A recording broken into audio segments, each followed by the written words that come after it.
Oke, selamat sahabat buat kita semua. Senang sekali kita boleh bertemu kembali di PGSSI ini untuk sama-sama belajar pelajaran sekolah sahabat. Dan narasumber kita sudah datang dari North Carolina ya. Udah bukan di jalan lagi, jadi kita punya sinyal bisa bagus. Namun sebelumnya mari kita sama-sama menyatukan hati dan berdoa terlebih dahulu mengundang Roh Kudus untuk memimpin kita semua untuk dapat mengerti pelajaran pada malam hari ini. Untuk itu saya mohon kesediaan dari Bu Idrus untuk berdoa. Mari kita tunduk kepala.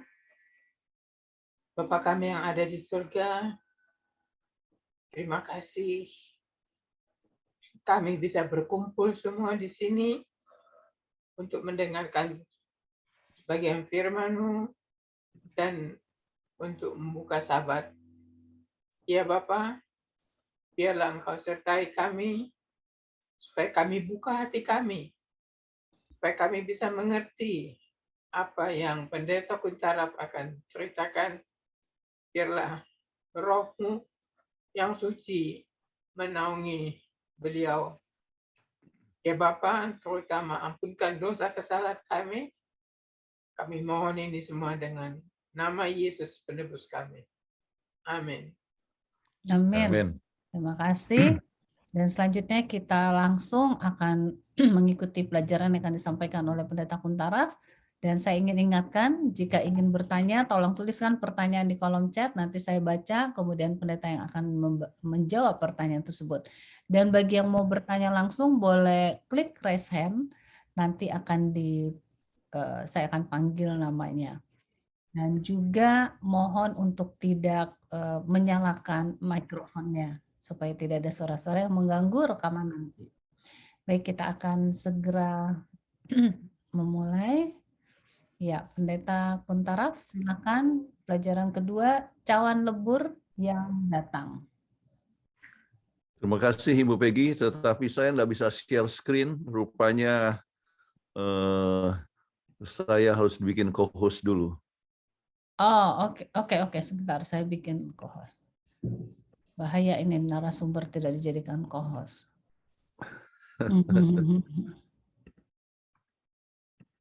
Ya, silakan. Oke, saya lihat bagus sudah 111 orang yang masuk ya. Oke.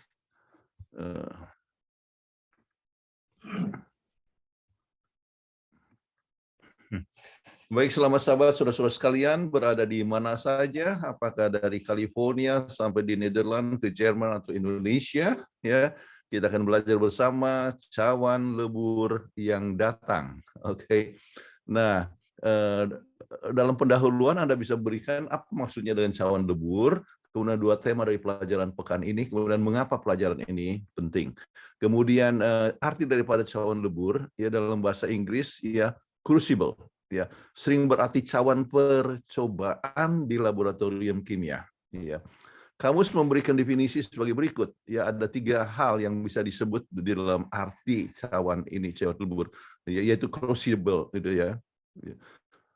Cawan yang digunakan untuk melebur suatu zat dengan menggunakan suhu tinggi, atau ujian yang sangat berat, atau tempat atau situasi di mana kekuatan yang terkonsentrasi berinteraksi yang menyebabkan pengaruh kepada suatu perubahan ataupun pengembangan. Ya, jadi inilah 3 macam definisi yang kita bisa lihat di dalam kamus yang ada dalam pendahuluan daripada kita punya pelajaran. Jadi demikian orang bisa lebih mengerti arti daripada crucible ataupun cawan lebur tersebut, yaitu seperti adalah satu ujian berat ya, dan ini diambil secara literal adalah dari ya cawan untuk melebur ya, suatu percobaan ya. Baik, dalam kerohanian dapat berarti suasana yang menyebabkan suatu perubahan atau pengembangan dan pertumbuhan tabiat. Nah sekarang 2 tema yang kita bisa lihat di sini adalah penderitaan. Sebab kita tahu bahwa kita semua mengalami penderitaan. Penderitaan adalah kenyataan saat ini ya di dunia kita yang telah jatuh. Sebagai orang Kristen kita harus belajar menghadapi penderitaan dan belajar daripadanya. Jadi banyak orang pikir wah kalau sudah jadi Kristen tidak menderita lagi ya. Itu adalah satu pandangan yang salah. Ya. Oleh sebab penderitaan itu bermanfaat dalam banyak hal dan kita akan pelajari bersama-sama. Sebagai pelayan rohani atas diri kita sendiri, kita perlu belajar membedakan antara berbagai jenis pencobaan dan penderitaan. Ini akan membantu kita memahami bagaimana menghadapi krisis dalam hidup kita dan mengambil pelajaran yang terbaik. Nah, mengapa pelajaran ini penting? Ya, kita belajar asal-usul dari penderitaan. Kita belajar bagaimana banyak penderitaan terjadi sebab kesalahan manusia. Sering kita tanpa terasa kita membuat kesalahan itu sendiri yang membuat kita jadi menderita. Kita belajar bagaimana Tuhan dapat mengizinkan penderitaan untuk kita alami demi kebaikan kita sendiri. Kita perlu siap untuk menghadapi cobaan yang bisa datang kepada siapa saja, kapan saja, dan di mana saja. Ya, macam-macam penderitaannya itu bisa berbeda-beda. Ya, untuk orang yang lain mungkin dalam bentuk keuangan, mengalami kesulitan untuk kerja, untuk mendapatkan makan, ya. Atau yang lain mungkin kecelakaan. Untuk kami mungkin kematian anak. Ya, jadi suasana itu bisa berbeda-beda, namun kita harus selalu siap sebab penderitaan bisa datang kepada siapa saja, kapan saja, di mana saja. Oke. Nah, bisa dibacakan ayat inti dari 1 Petrus 4 ayat 12 dan 13. Siapa ini? Irma? Saudara-saudara yang kekasih, janganlah kamu heran akan nyala api siksaan yang datang kepadamu sebagai ujian, seolah-olah ada sesuatu yang luar biasa terjadi atas kamu. Sebaliknya, bersukacitalah sesuai dengan bagian yang kamu dapat dalam penderitaan Kristus, supaya kamu juga boleh bergembira dan bersukacita pada waktu Ia menyatakan kemuliaannya. Baik, terima kasih. Nah, apa yang kita bisa pelajari? Ya, jangan heran akan penderitaan. Banyak dari orang Kristen heran atau terkejut tentang penderitaan karena sering orang Kristen memiliki pandangan yang terlalu disederhanakan tentang kehidupan sebagai orang Kristen. Pokoknya kalau mau damai, pokoknya senang jadi masuk Kristen. Itu adalah satu pandangan yang tidak tepat. Oke, ada dua sisi yang ditemui dalam kehidupan, yaitu Allah yang baik dan secara otomatis orang Kristen memasukkan segala sesuatu yang terasa baik ke dalam kotak dengan Allah. Tetapi saat yang sama ada iblis yang jahat. Dan makanya segala sesuatu yang terasa buruk itu dimasukkan dalam kotak dengan iblis. Ya, kita tidak dapat menggunakan perasaan kita untuk memutuskan ya apa saja yang ada dalam kotak Allah ataupun kotak iblis, karena terkadang berjalan dengan Allah dapat menjadi suatu tantangan yang berat seperti Ayub yang hidupnya saleh namun menderita. Ya, mengapa orang fisik tetap hidup menjadi tua bahkan menjadi bertambah-tambah kuat? Itu yang dikatakan oleh Ayub, dan ini sering muncul dalam Anda punya pengalaman juga, bukan? Makanya beberapa pertanyaan yang lalu katakan kenapa orang Kristen atau umat Tuhan masih harus menderita. Kemudian mengikuti iblis bisa jadi tampak membawa pahala yang besar. Wah, ya enak sekali ya, mereka tidak bertuhan tetapi banyak rumahnya, banyak uangnya ya, dan sebagainya. Oke. Nah, itu adalah penjelasan untuk ayat inti. Kemudian garis besar daripada pelajaran, kita coba sederhanakan hanya dengan antara tiga ini, itu apa? Setan, manusia, Tuhan. Oke, kita coba sederhanakan. Setan adalah apa? Sumber penderitaan. Manusia dapat membawa penderitaan. Ya, oleh sebab kesalahan pilihan daripada manusia bisa membuat manusia menderita. Tuhan mengizinkan penderitaan. Oke, jadi ya, kita coba lihat sesederhana mungkin daripada apa yang kita pelajari pelajaran ini. Kemudian kalau Tuhan itu baik, mengapa banyak penderitaan? Siapa yang menjadi sumber penderitaan? Oke. Siapa ini? Ya, 1 Petrus 5 ayat 8. Sadarlah dan berjaga-jagalah. Lawanmu si iblis berjalan keliling sama seperti singa yang mengaum-ngaum dan mencari orang yang dapat ditelannya. Jadi kalau kita lihat di sini, Bapak, yang menjadi sumber penderitaan itu adalah setan. Oke, setan sebagai sumber penderitaan. Ya, Petrus mengatakan iblis berkeliaran dengan cara yang sama seperti seekor singa lapar yang siap mau menangkap dan memakannya dan membunuh apa saja yang diinginkannya. Kematian, penderitaan, dan pelintiran serta penyimpangan moral dan nilai-nilai yang ada di mana-mana tidak bisa terlepas ya dari melihat pekerjaan daripada iblis. Ya, segala macam masalah anak kita bisa dapatkan dari waktu ke waktu. Nah sekarang, bagaimana gambaran yang diberikan oleh Yesus mengenai musuh yang jahat ini? Yohanes 8:44. Iblislah yang menjadi bapamu dan kamu ingin melakukan keinginan-keinginan bapamu. Ia adalah pembunuh manusia sejak semula dan tidak hidup dalam kebenaran, sebab di dalam dia tidak ada kebenaran. Apabila ia berkata dusta, ia berkata atas kehendaknya sendiri, sebab ia adalah pendusta dan bapa segala dusta. Oke, jadi setan adalah pendusta. Kita ingat mulai dari Taman Eden, bukan dia yang membohongi akan Hawa, ya. Jadi dia adalah pendusta dan segala macam penderitaan telah datang akibat tindakan daripada atau usaha daripada setan. Baik, bagaimana Alkitab mencatat pemberontakan setan yang telah menjadi sumber penderitaan manusia? Kita lihat Wahyu 12 ayat 7 sampai 9 dan 12. Maka timbullah peperangan di sorga. Mikael dan malaikat-malaikatnya berperang melawan naga itu. Dan naga itu dibantu oleh malaikat-malaikatnya. Tapi mereka tidak dapat bertahan. Mereka tidak mendapat tempat lagi di surga.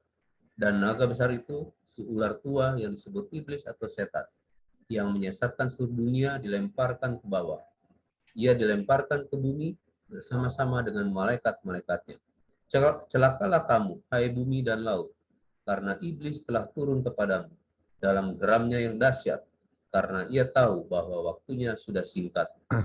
Oke, jadi celakalah bumi, dan kita tahu ini adalah kejatuhan daripada setan, kemudian setan jatuh ke dunia dan untuk menyesatkan segala bangsa. Dan dia tahu waktunya sudah singkat. Jadi lebih dekat kita kepada kedatangan Tuhan, maka lebih banyak penderitaan yang kita akan alami. Oke, nah sekarang Anda bisa tanyakan kepada anggota kelas, berikan contoh Alkitab yang menunjukkan bagaimana setan sebagai sumber penderitaan manusia.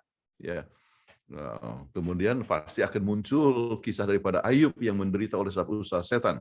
Tapi bukan hanya Ayub, ya Yesus sendiri, ya, dan banyak sekali orang yang harus menderita oleh sebab berbagai macam usaha daripada setan. Nah, berbagai usaha setan, Petrus mengatakan bahwa iblis, ini sudah terbahas tadi. Oke. Nasihat penting apa yang Petrus berikan bagi mereka yang mengalami penderitaan oleh sebab usaha daripada setan? 1 Petrus 5 ayat 9 sampai 11. Lawanlah dia dengan iman yang teguh, sebab kamu tahu bahwa semua saudaramu di seluruh dunia menanggung penderitaan yang sama. Dan Allah, sumber segala kasih karunia, yang telah memanggil kamu dalam Kristus kepada kemuliaannya yang kekal, akan melengkapi, meneguhkan, menguatkan, dan mengkokohkan kamu sesudah kamu menderita seketika lamanya. Allah yang mempunyai kuasa sampai selama-lamanya. Amin. Terima kasih. Jadi kita coba lihat diajak untuk melawan dia dengan iman yang teguh. Ya. Jadi kita tahu bahwa semua orang-orang yang umat Tuhan di mana-mana selalu mengalami penderitaan. Ya. Jadi dia adalah saat yang sama kita harus tahu bahwa ia adalah sumber kasih karunia, dan melalui iman kita dapat menghadapi semua tantangan hidup itu dengan tenang. Oke. Nah, ada juga tambahan daripada Paulus kepada mereka yang menderita oleh sebab usaha daripada setan ini. Kemudian Efesus 6 ayat 10 sampai 12, ya. Silakan. Akhirnya, hendaklah kamu kuat di dalam Tuhan, di dalam kekuatan kuasa-Nya. Kenakanlah seluruh perlengkapan senjata Allah, supaya kamu dapat bertahan melawan tipu muslihat iblis. Karena perjuangan kita bukanlah melawan darah dan daging, tetapi melawan pemerintah-pemerintah, melawan penguasa-penguasa, melawan penghulu-penghulu dunia yang gelap ini, melawan roh-roh jahat di udara. Terima kasih. Jadi itu kita berikan sampai ayat ke-12. Tetapi Anda bisa baca sebetulnya sampai kepada ayat yang ke-18, oke. Dibahas apa saja itu senjata Allah, ya. Kita bisa lihat misalnya ayat 13, sebab itu ambillah seluruh perlengkapan senjata Allah, ya. Kemudian mengadakan perlawanan, ya. Kemudian beri tegap, berikat pinggangkan kebenaran. Jadi itu senjata Allah adalah kebenaran, ya.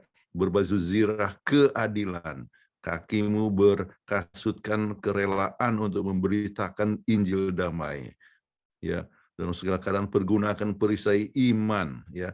Dan perisai itu kamu dapat memadamkan semua panah api dari si jahat.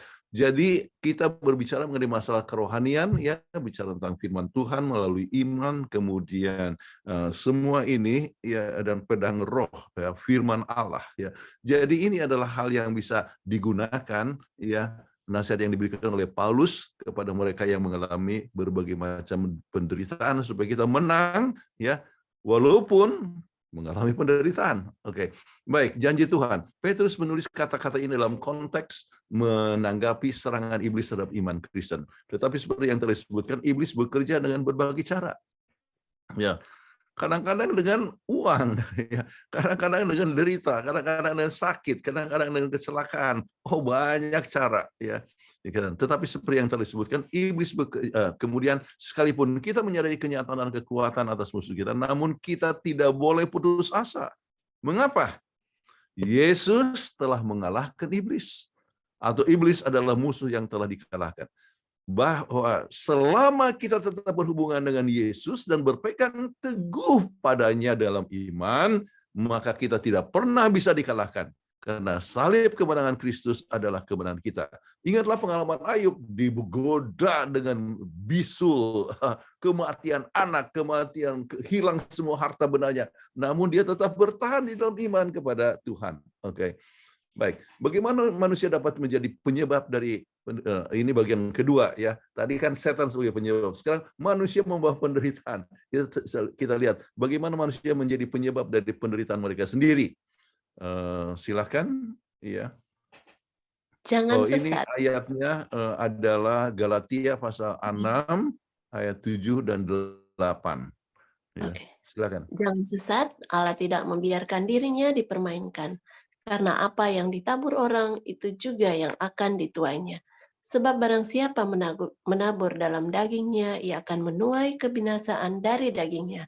Tetapi barang siapa menabur dalam roh, ia akan menuai hidup yang kekal dari roh itu. Jadi kita menuai apa yang kita tanam. Ya, jadi yang kita tabur. Kalau orang itu menabur merokok, ya yang dituai adalah mungkin emfisema ataupun kanker paru-paru. Ya, kita menabur artinya kegelojohan, ya, maka kita akan mengalami lebih mudah untuk dapatkan penyakit jantung ataupun penyakit-penyakit yang lain. Oke, jadi apa yang kita tanam itu juga yang kita akan tuai. Kita harus berhati-hati. Itulah sebabnya kekristenan harus mempunyai pola hidup yang sehat. Satu hal yang sangat menarik sekali. Baru tadi malam kami bikin rekaman, ya, dengan judul Menjawab Dr. Bambang Nursena. Saya tidak tahu kalau saudara Joni Manalif ada di sini dari Nederland, tetapi Joni ada kirimkan video dari Dr. Bambang Nursena dengan judul begini, mungkin Anda sudah pernah baca juga, yaitu Advent tidak salah, tetapi jangan salahkan Katolik. Jadi Advent tidak salah, tetapi jangan salahkan Katolik. Itu judul daripada video Dr. Bambang Nursena. Jadi kami jawab lebih kurang 1 jam itu, ya, di dalam video yang mudah-mudahan akan muncul pada hari Minggu ini, ya, supaya kita masing-masing mengetahui pembahasan di situ. Sebab dia menekankan orang sesuai dengan sejarah, itu kekristenan itu terdiri atas 2 bagian sejak awal katanya, yaitu asal dari Yahudi dan asal dari kafir. Jadi masing-masing, jadi Advent itu tidak salah sebab ikuti sistem Yahudi, yaitu orang Yahudi itu sebelum Kristen mereka tidak makan babi, sesudah Kristen mereka tetap tidak makan babi. Tetapi kalau misalnya dari kafir mereka kan makan babi, jadi sesudah Kristen tidak apa-apa kalau mereka itu makan babi. Jadi jangan saling menyalahkan. Nah, jadi saya punya poin adalah penekanan kenapa Tuhan katakan kepada orang Israel jangan makan babi, ya, adalah untuk kesehatan.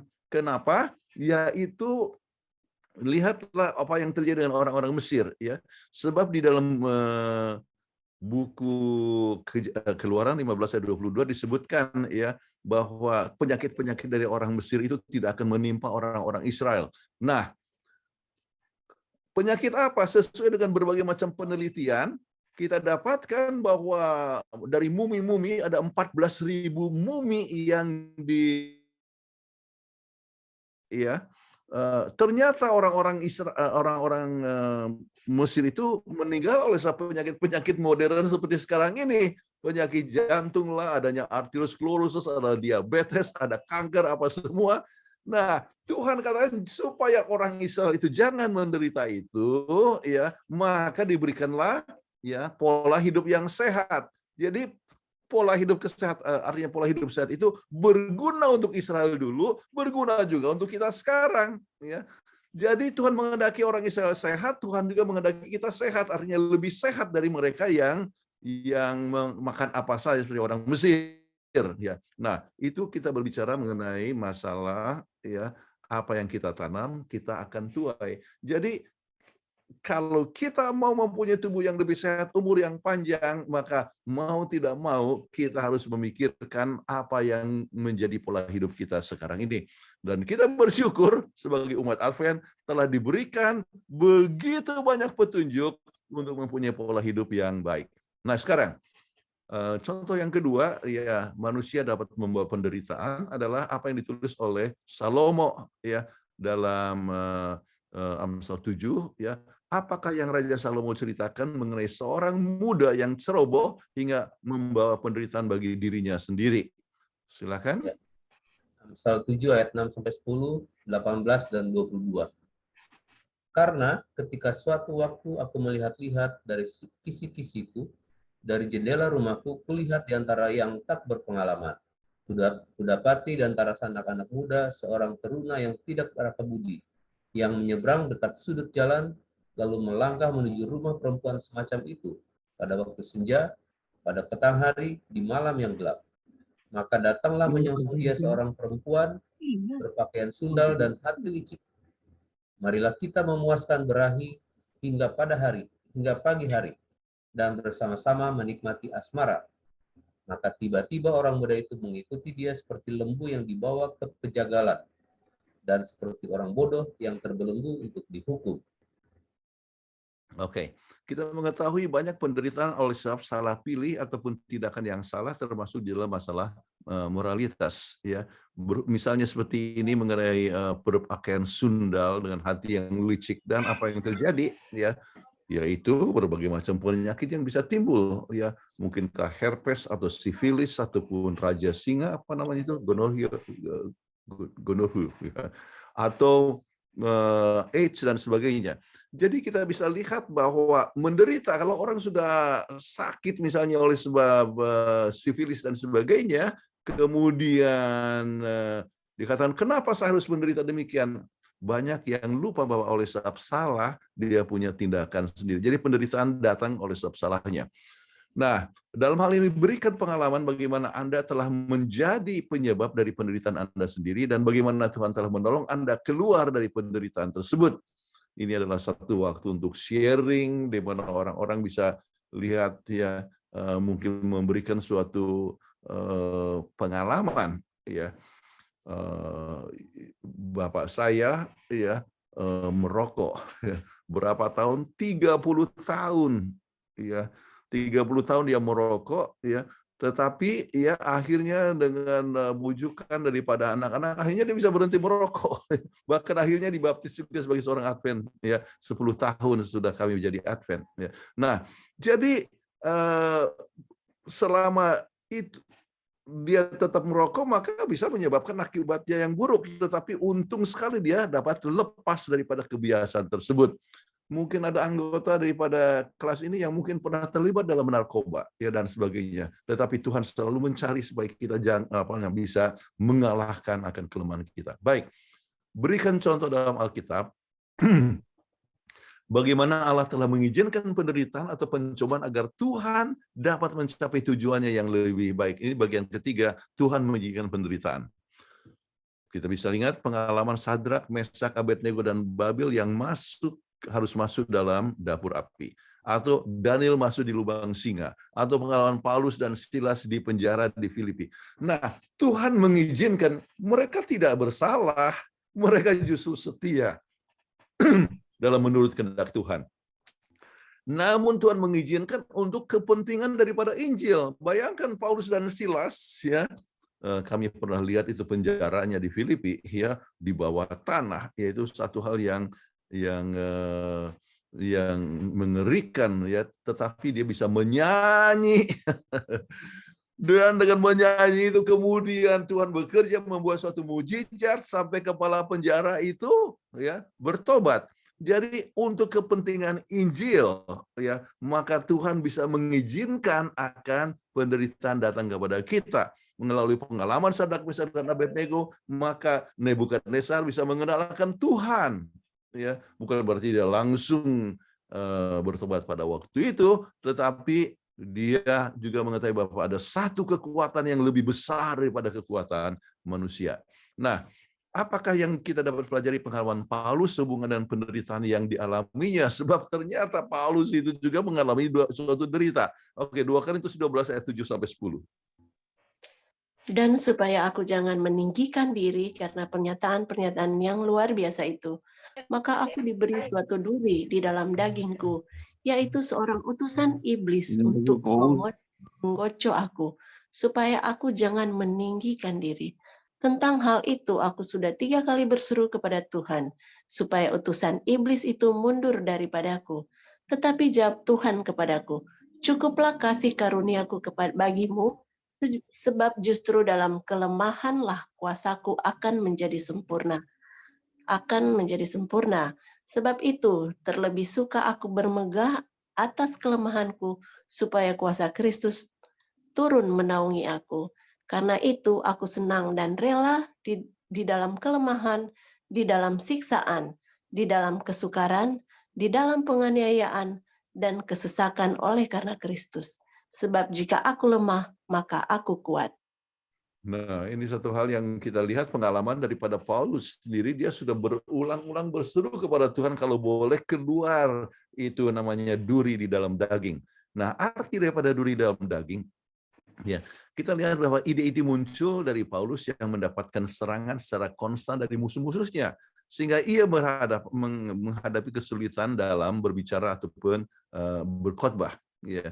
Kemudian Paulus yakin dan percaya pada janji Yesus yang akan membentuk karakter dan tabiatnya, makanya dia berkata, aku diberi suatu duri agar Allah dapat menggunakannya dan juga untuk keuntungan bagi Paulus.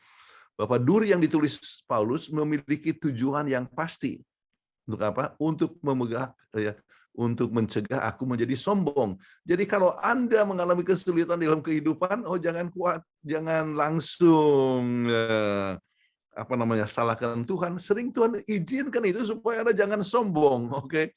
Misalnya Anda berdoa supaya dapatkan banyak sekali uang misalnya, ya, dengan usaha Anda, tetapi kurang berhasil.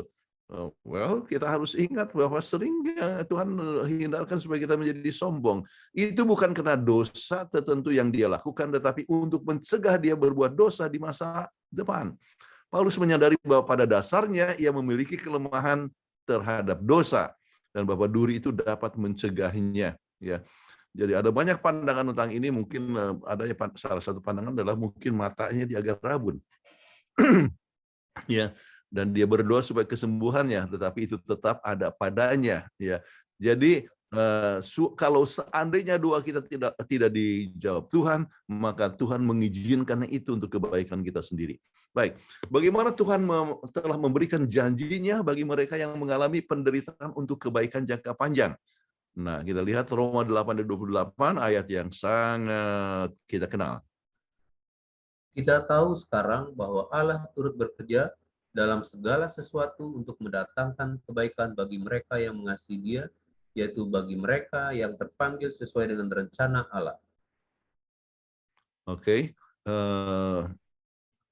Segala sesuatu bekerja sama ya untuk kebaikan ya. Ini satu hal yang kita coba lihat di dalam berbagai macam pengalaman kita ya.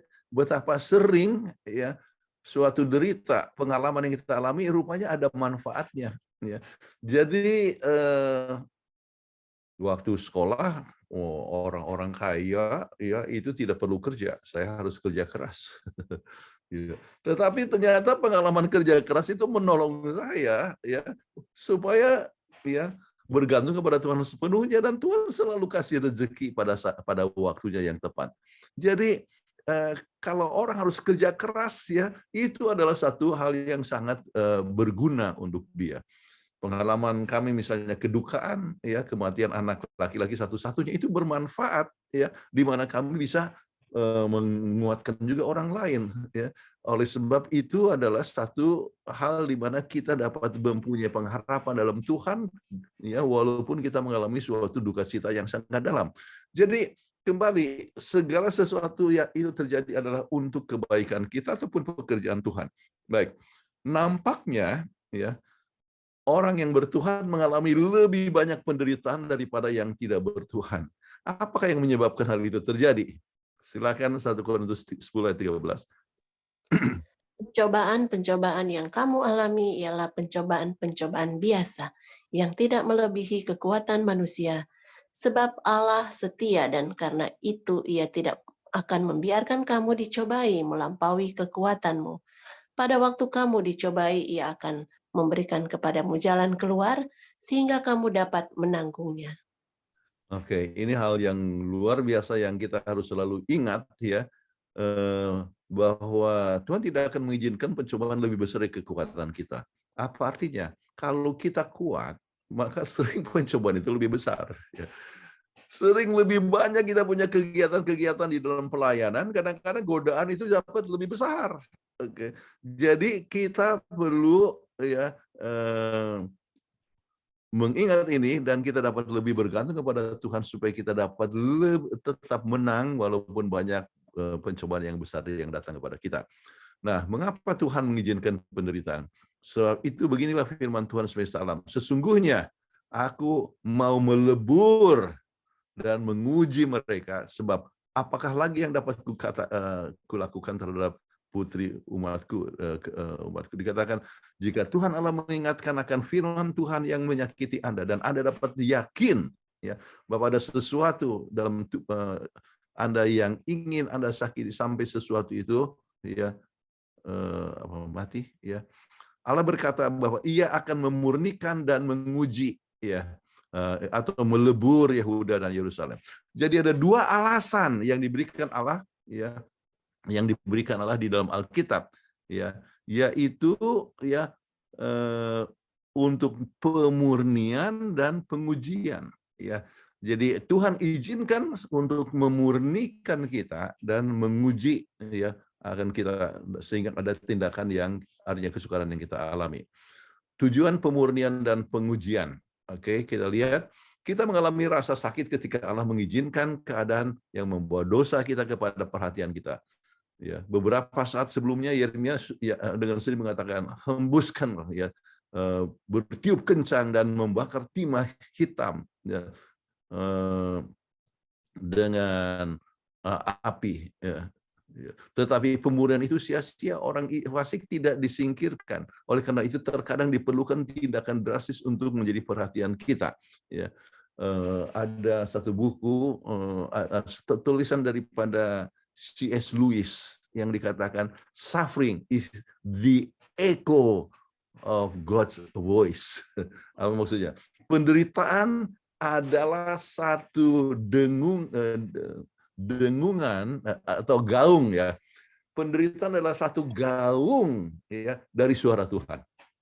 Kenapa? Waktu kita menderita langsung kita tahu bahwa kita betul-betul bergantung kepada Tuhan sepenuhnya, menyadari ketidaksanggupan kita. Kita ambil contoh, misalnya hanya soal sederhana sekarang ini adalah soal pandemik, oke, COVID-19. Oke. Saudara-saudara, kita berhadapan dengan ini dan banyak saudara-saudara ataupun teman kita yang meninggal, kita menyadari ya uang sering tidak ada manfaatnya ya. Kemudian kita mengalami suatu derita ya. Itu menunjukkan keterbatasan manusia. Jadi suffering is the echo ya, the echo of God's voice ya. Kita mengalami penderitaan ketika kita merasakan ya akan kesesakan daripada dosa atas dosa kita, kesalahan dosa kita yang sekarang kita lihat dengan jelas. Kita mengalami frustrasi ketika kita mencoba untuk hidup secara berbeda. Dan ini bisa sangat tidak nyaman dan sulit untuk memilih melepaskan hal-hal yang telah terjadi yang menjadi bagian dalam kita.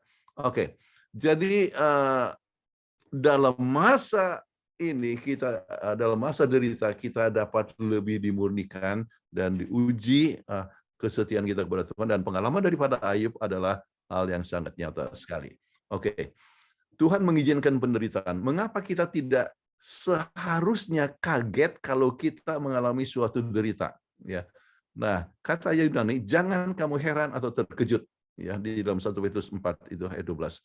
Berarti adanya kehadiran orang luar atau orang asing. Petrus mengajak agar kita tidak jatuh ke dalam perangkap untuk percaya kepada Tuhan bahwa cobaan yang berat dan pencobaan yang sengit adalah asing ya bagi pengalaman Kristen. Sebaliknya, hal itu harus dianggap normal. Sebab kita kadang-kadang menganggap, percaya saja kepada Tuhan, semua akan beres. Padahal, ya ternyata pencobaan ada. Ya. Jadi sebaliknya kita harus dianggap itu normal. Ya. Sebab itu sering terjadi kepada kita masing-masing. Kata yang digunakan untuk cobaan yang berat atau pencobaan yang berat itu adalah sebagai berikut. Kata itu berasal dari kata Yunani yang lain dengan berarti membakar. Ya. Jadi terjemahan lain adalah tungku atau kui. Ya. Oleh karena itu, pengalaman penderitaan bagi iman kita dapat dianggap sebagai proses peleburan atau proses dari cawan emas ya, ataupun cawan lebur tersebut. Oke, jadi untuk emas untuk dimurnikan ya perlu dibakar. Nah, kita coba lagi, apakah cara terbaik dalam menyiapkan diri kita dalam menghadapi penderitaan ataupun pencobaan dalam kehidupan kita ya. Dalam konteks bersiap berarti menyadari panorama pertentangan besar, yaitu antara setan dengan Yesus. Oke, terus-menerus berhubungan dengan Tuhan dalam doa melalui wahyunya tentang dirinya, dan memiliki teman-teman rohani di mana kita bisa siap untuk menguatkan satu sama lain, bisa bertindak bijaksana, penuh kasih secara alkitabiah, menghibur dan mendukung kita di saat-saat penderitaan. Kemarin saya baca, saya punya teman 10 hari di rumah sakit sebab COVID. Ya, ini dia ada di Florida. Kemudian dia juga mengalami asma. Dia kata, tolonglah saya, ya berikan kekuatan, tolonglah menyanyi untuk saya. Ya. Kemudian saya bilang, saya bukan penyanyi, tetapi saya berikanlah kekuatan dan saya doakan dia dan sebagainya. Jadi itulah kita perlu untuk menguatkan satu sama lain. Oke, memenang kepada penderitaan Yesus sangat penting. Jadi kalau kita lihat penderitaan Yesus, kita boleh katakan penderitaan kita itu sama sekali tidak berarti apa-apa. Mengingat bahwa penderitaan adalah bermanfaat untuk disiplin moral dan pengembangan tabiat kita. Oke, kesimpulan. Tuhan itu baik, namun kita hidup dalam dunia yang berdosa dengan setan sebagai sumber penderitaan, maka lebih dekat kepada kedatangan Yesus akan lebih banyak malapetaka dan penderitaan untuk mengecewakan umat Tuhan. Oke.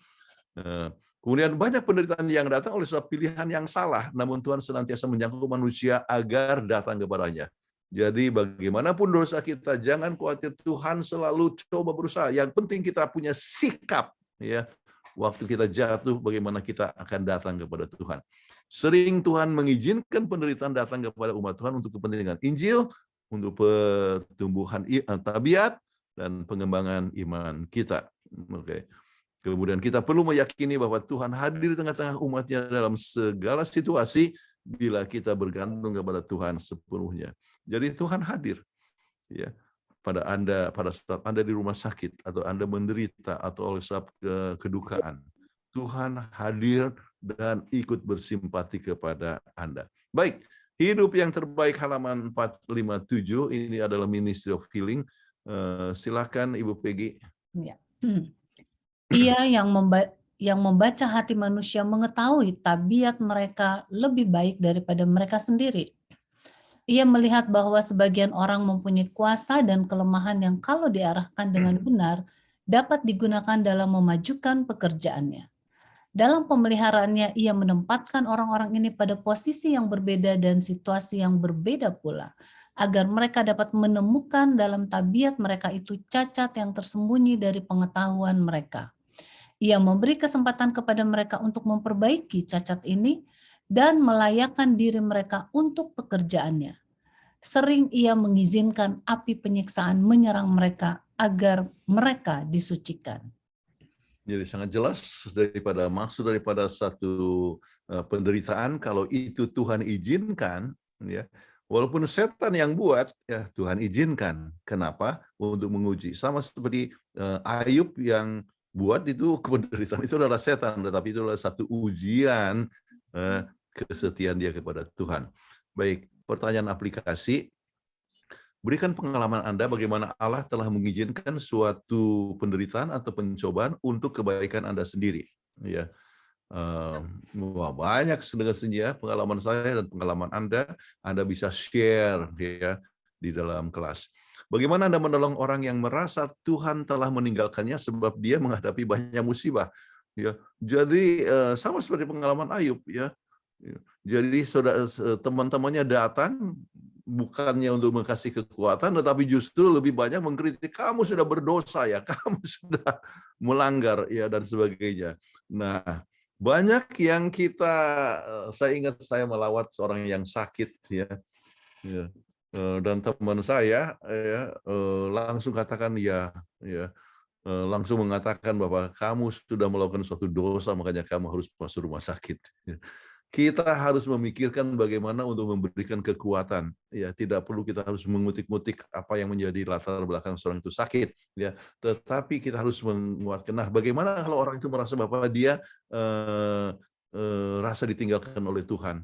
Maka berikanlah inti daripada pelajaran ini bahwa yang menjadi sumber daripada penderitaan itu adalah setan. Ya, jadi kita ingat juga bagaimana orang-orang harus menderita dan dapatkan kekuatan daripada Tuhan. Jadi bukan berarti Tuhan meninggalkan kita. Waktu Yesus disalib sekalipun, maka Allah Bapa hadir di tempat tersebut, oke, dan ikut menderita bersama dengan anaknya. Bagaimana caranya menyiapkan diri untuk penderitaan di masa mendatang? Mungkin bagus dibaca dari buku Yakobus ya, saya tidak sempat masukkan, tetapi itu adalah satu ayat yang bagus untuk direnungkan. Yakobus 4 ayat 7 sampai 10. Yakobus 7. Yakobus 4 ayat 7 sampai 10. Ya. Mau dibaca?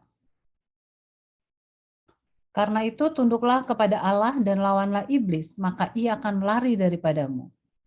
Ayat 8, mendekatlah kepada Allah dan ia akan mendekat kepadamu.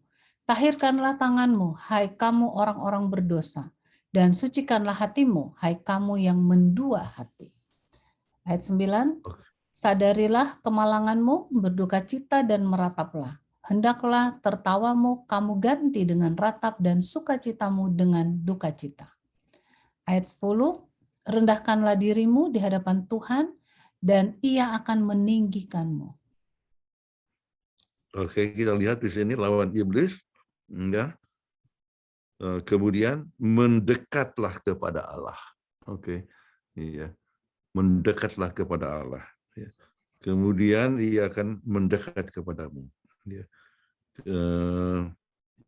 Kemudian kita lihat beberapa poin di situ. Ya, penting adalah menyucikan hati kita dengan seni dengan kuasa Tuhan. Kemudian jangan mendua hati, sadari akan kemalanganmu. Ya. Kemudian kita lihat di sini rendahkanlah dirimu. Ya. Jadi kita harus menyadari bahwa kita harus bergantung kepada Tuhan sepenuhnya. Ya.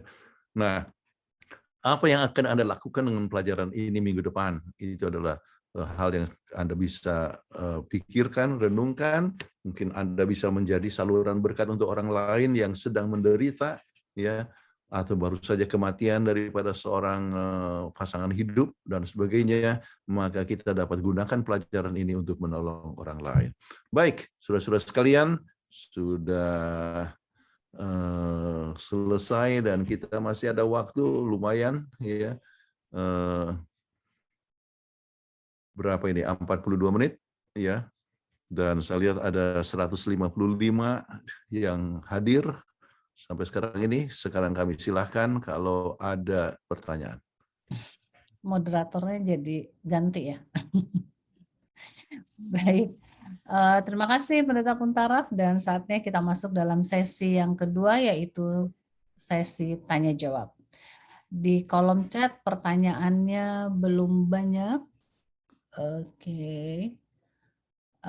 Dan jika di antara partisipan yang ingin bertanya, silahkan tuliskan pertanyaan di kolom chat, dan yang ingin bertanya langsung boleh klik raise hand. Iya, sudah ada Ibu Femi Idrus ya yang raise hand, dan juga belum ada.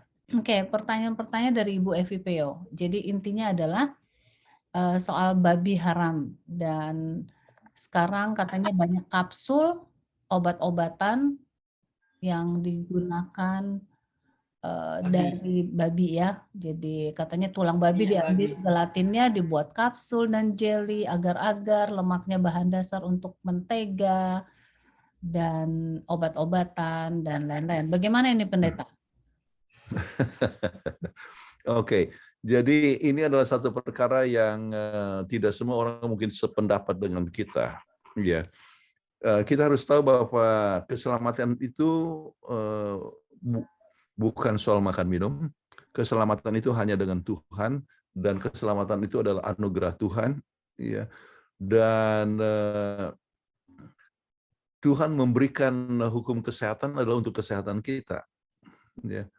Jadi kalau seandainya dari bahan tersebut, misalnya yang haram, ya, itu dijadikan obat, ya, dan sekarang kita coba lihat apakah itu betul untuk mendatangkan obat atau apakah itu untuk kesehatan. Ya. Kalau membuat seorang itu menjadi lebih sehat, oke.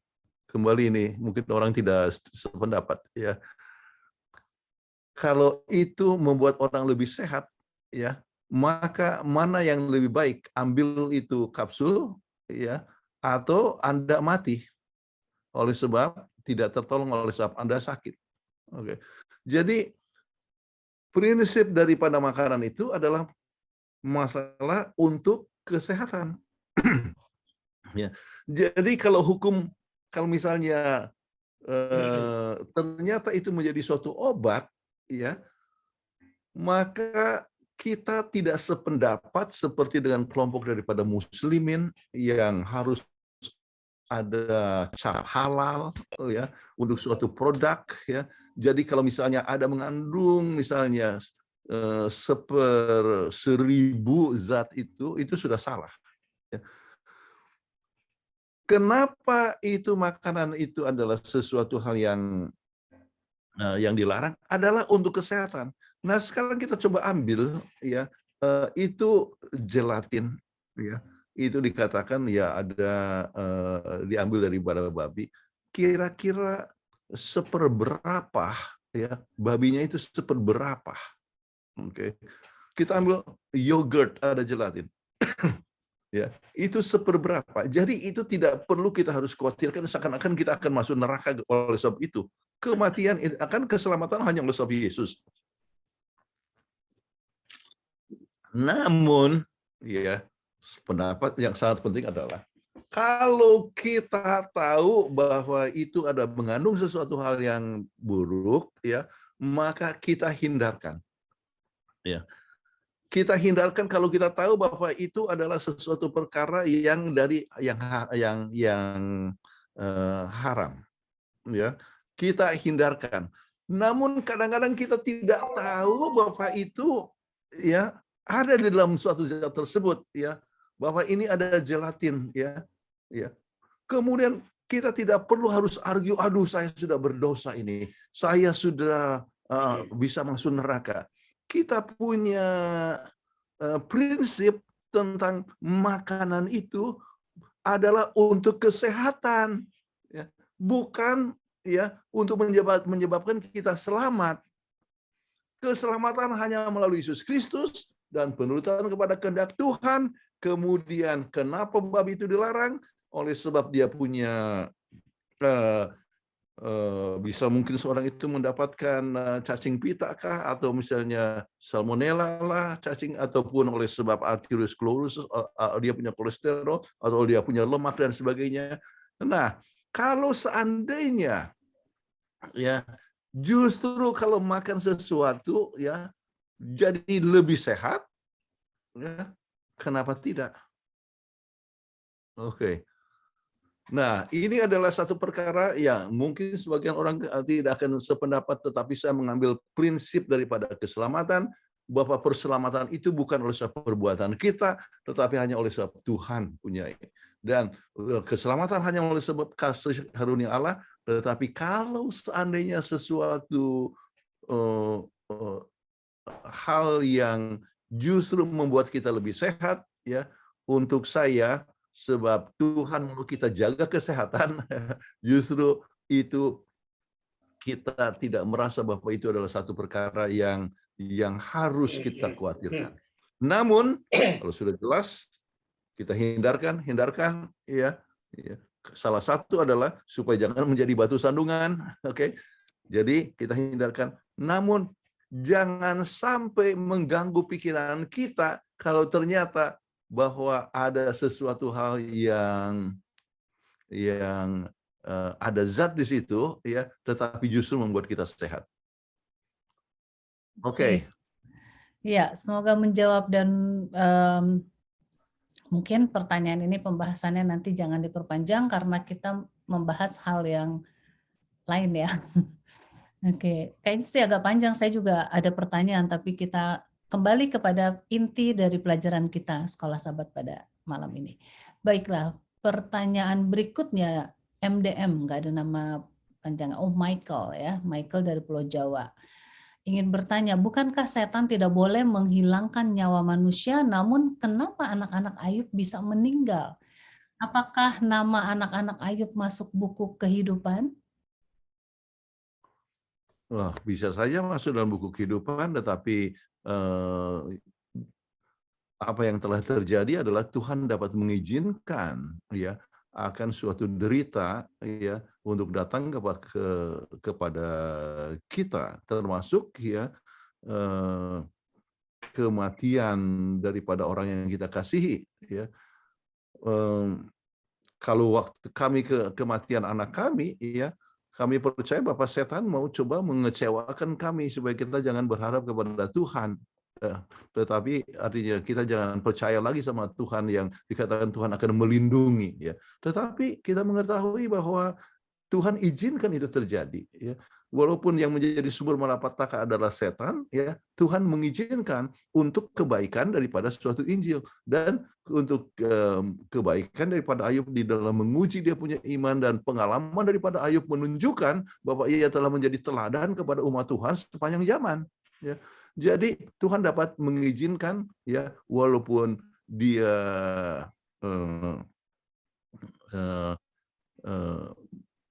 walaupun ini menyebabkan kematian daripada anak-anaknya. So, tidak ada sesuatu hal yang terjadi tanpa izin daripada Tuhan.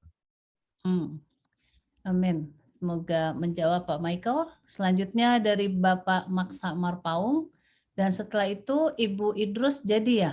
Ibu Femi Idrus kan resign ya. Ya, setelah pertanyaan ini ya Bu ya. Oke, apakah kita simpulkan penderitaan itu adalah sebagian dari rencana Tuhan kepada manusia?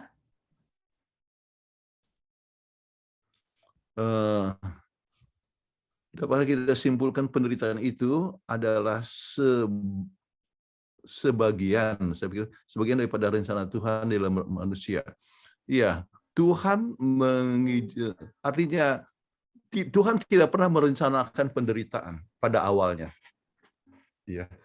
Tuhan merencanakan semua itu baik, ya. Makanya disebutkan pada penciptaan daripada manusia, ya, atau penciptaan segala sesuatu sangat baik, ya. Semuanya baik, tidak ada dosa dan berbagai macam penderitaan dan sebagainya. Ya, jadi itulah rencana Tuhan. Jadi Tuhan tidak pernah merencanakan suatu penderitaan. Namun penderitaan datang menjadi suatu resiko daripada, ya, pelanggaran manusia. Dan Tuhan sudah katakan, ya, jikalau kamu makan, kamu akan mati. Ya, mati itu adalah penderitaan, bukan? Ya, jadi itu adalah merupakan suatu akibat daripada pelanggaran manusia. Nah, walaupun demikian, ya, Tuhan bisa membuat sesuatu perkara yang buruk menjadi sesuatu perkara yang baik, ya. Maka Tuhan bisa menggunakan penderitaan itu sebagai alat untuk penyucian, ujian manusia, pengembangan tabiat, supaya orang dapat lebih bergantung kepada Tuhan, ya. Jadi Tuhan mengizinkan itu, ya. Tetapi bukan berarti bahwa Tuhan merencanakan, ya. Sebab Tuhan tidak pernah merencanakan penderitaan manusia. Mudah-mudahan ini bisa menjawab Saudara Max Marpaung. Oke, terima kasih Pendeta. Selanjutnya Ibu Femi Idrus, raise hand, silakan. Saya mau bertanya. Karena saya bekerja di bagian jantung, jadi cuman kita yang di dalam tahu. Itu klep-klep jantung yang biologi, itu kebanyakan dari babi. Klep jantung babi. Ada juga yang dari apa tuh, dari sapi, tapi yang dibastel dari perikat itu kantong jantung itu sapi, itu dibikin klep. Jadi bagaimana? Cuman kita yang di dalam yang tahu, maksudnya kayak surgeonnya, kita nursesnya. Oke. Jadi prinsipnya sama seperti yang kita sebutkan tadi tentang gelatin, ya, atau kapsul. Nah, sekarang mana lebih bagus? Oke. Pasang klep yang asalnya dari babi, ya, atau jangan pakai klep itu, jadi menyebabkan dia jadi mati cepat. Mana lebih baik? Enggak juga lah. Hah? Enggak juga lah. Enggak juga. Fungsinya sama. Cuman itu Iya. bahannya dari klep babi, klep jantung babi. Iya. Iya. Jadi, nah sekarang oleh sebab bahannya itu dari klep babi, ya, apakah itu berarti bahwa kita sama sekali tidak boleh? Ya. Jadi kembali, ya, supaya kita mengerti akan prinsip daripada keselamatan itu, ya, bahwa makan babi atau tidak menentukan seorang itu selamat atau tidak. Keselamatan itu hanya melalui siapa? Yesus Kristus. Ya. Jadi itu kemudian kita yang mengerti, yang menerima Yesus, kita harus menurut akan kehendak Tuhan.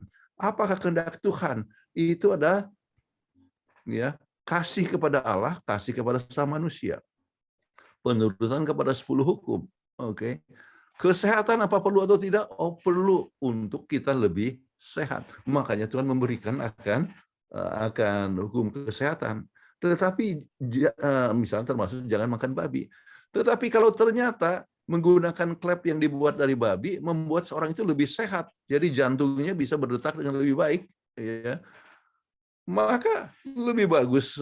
Artinya dari segi itu, sebab ini tidak menentukan mati dan hidup, artinya bukan menentukan antara selamat atau tidak. Yang menentukan selamat dan tidak adalah Yesus Kristus. Prinsip, ya. Ya, itu jadi kita harus mengerti prinsipnya. Jangan kita terlalu dipengaruhi dengan berbagai isu yang terjadi ya di Indonesia, yaitu ada sertifikat halal ya. Dan kalau misalnya mengandung sesuatu itu tidak halal. Nah, ya padahal kalau mereka tahu, misalnya sambil contoh apa yang mereka bekerja di bagian jantung seperti Femi, oke? Kalau mereka tahu bahwa itu menentukan antara dia hidup atau mati, ya. Kira-kira dia akan izinkan atau tidak? Itu untuk bahan pemikiran. Saya pilih sapi lah. Bagaimana? Saya pilih sapi.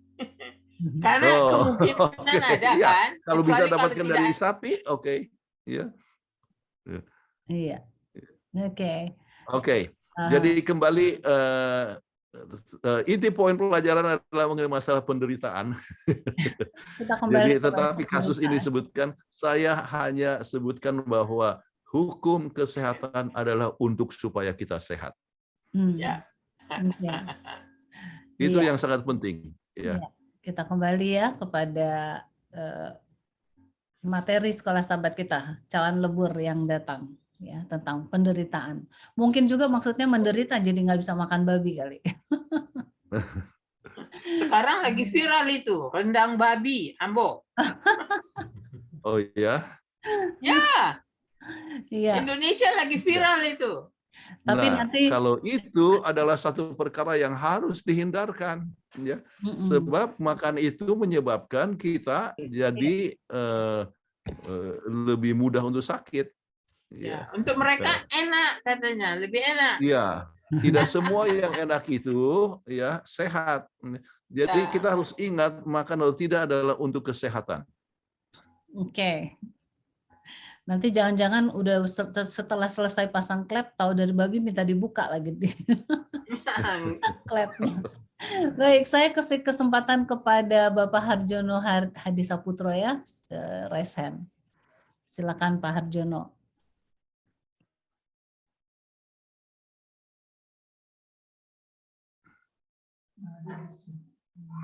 Nah, terima kasih Bu Peggy. Ya, sama-sama Pak.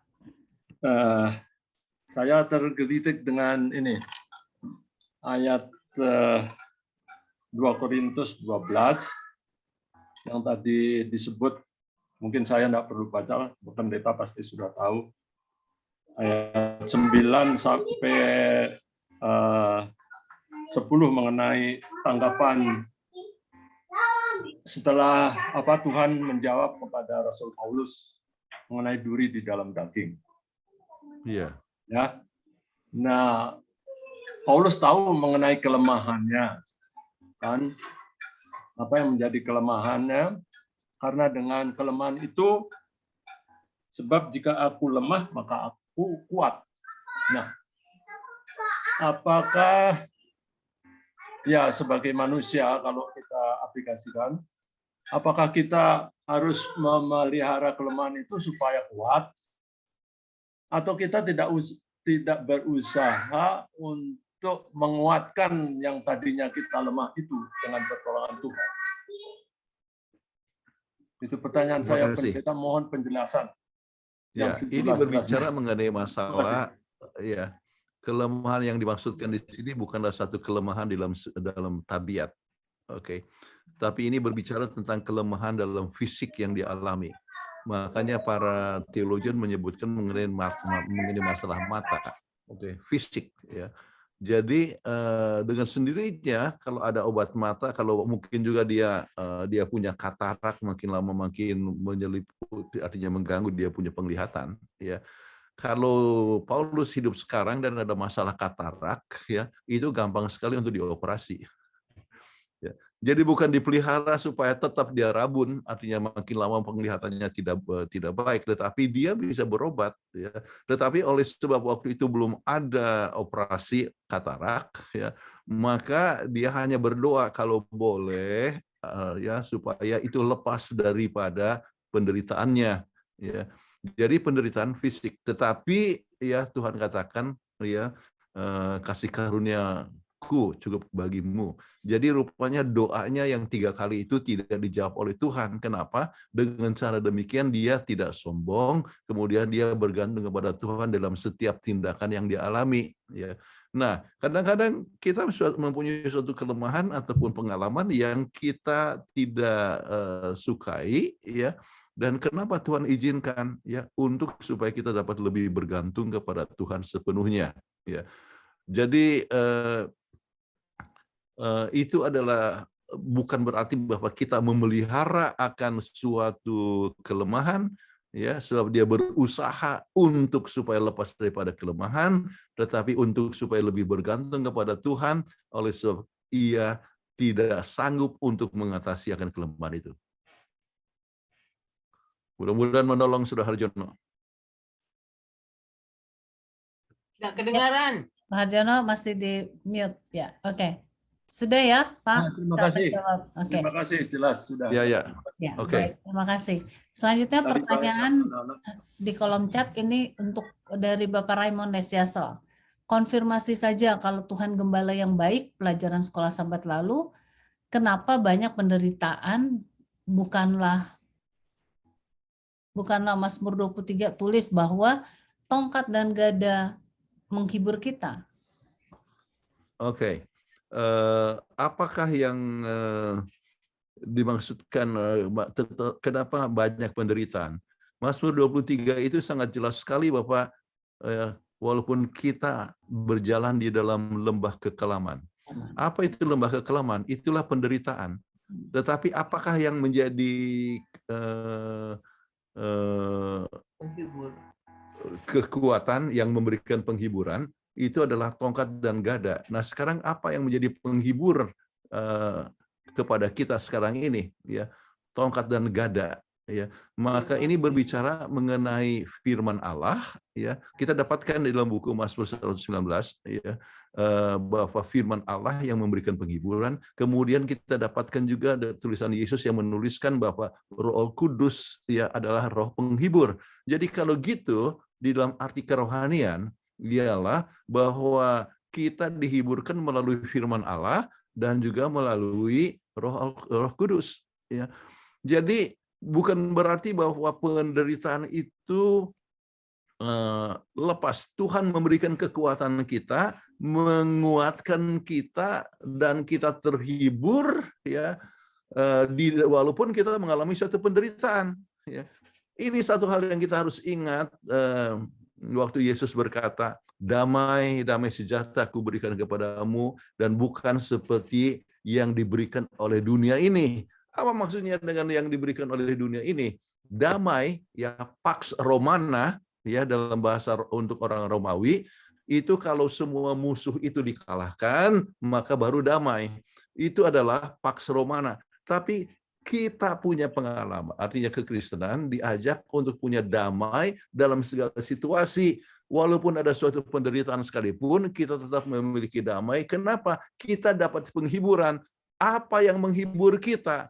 Firman Allah dan Roh Kudus. Ya, Roh Kudus adalah roh penghibur. Kemudian Alkitab, ya, Anda bisa baca dalam Mazmur 119 yang katakan bahwa, ya, firman-Mu menghibur aku, ya, firman Tuhan yang menghibur kepada kita. Jadi kita, misalnya saya ambil contoh saja, penderitaan, ya, anak meninggal, oke, ya, itu tetap menderita, sampai sekarang masih ada penderitaan, ya. Tetapi, ya, apa yang menghibur saya, ya, menghibur kami? Firman Tuhan, ya, Roh Tuhan, ya, memberikan penghibur sehingga kita bisa tetap menguatkan orang lain dan sebagainya. Jadi bukan berarti bebas dari penderitaan, ya, Mazmur 23, tetapi Tuhan memberikan penghiburan dan kekuatan saat kita menghadapi penderitaan. Mudah-mudahan ini menolong Saudara Raymond Lisiasel. Baik, terima kasih. Pertanyaan berikutnya dari Bapak Bantu Sinaga. Judul pelajaran sekolah Sabat kita adalah cawan lebur yang datang. Pertanyaan, cawan lebur yang datang ini dari mana maksudnya?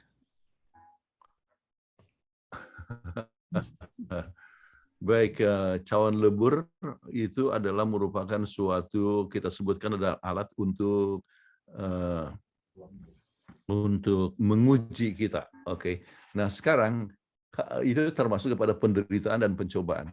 Nah, yang memberikan itu penderitaan adalah siapa? Setan. Tetapi yang Tuhan buat adalah mengizinkan penderitaan untuk kepentingan menguji manusia dan juga untuk menyucikan manusia, ya, supaya manusia dapat lebih bergantung kepada Tuhan. Jadi dengan demikian setan mau semua orang menderita, ya, mati dan sebagainya.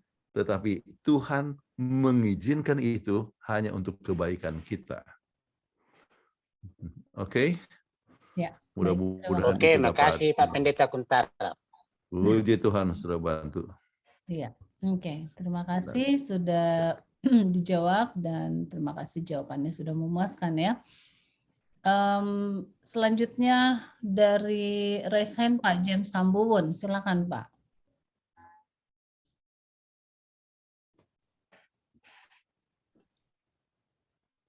Salam, selamat malam, selamat hari Sabat. Pak James langsung ke pertanyaannya ya. Ya, saya ingin mau kasih tahu dulu, mau sampaikan ada beberapa orang ketemu saya, mereka komplain. Kok Pak James sering bertanya? Saya jawab langsung, saya bilang, saya bertanya ini sebab saya haus akan jawaban itu. Jadi saya bertanya dari sumber yang berkompeten daripada saya bertanya kepada sumber yang salah. Nah, jadi itu saya minta maaf, mungkin yang kurang. Bagus. Bagus, banyak bertanya. Oke, jadi saya. Yang penting di pokok pertanyaannya. Pokoknya ya. Saya tidak bosan dengan pertanyaan Anda. Silakan bertanya. Silakan, Pak. Oke.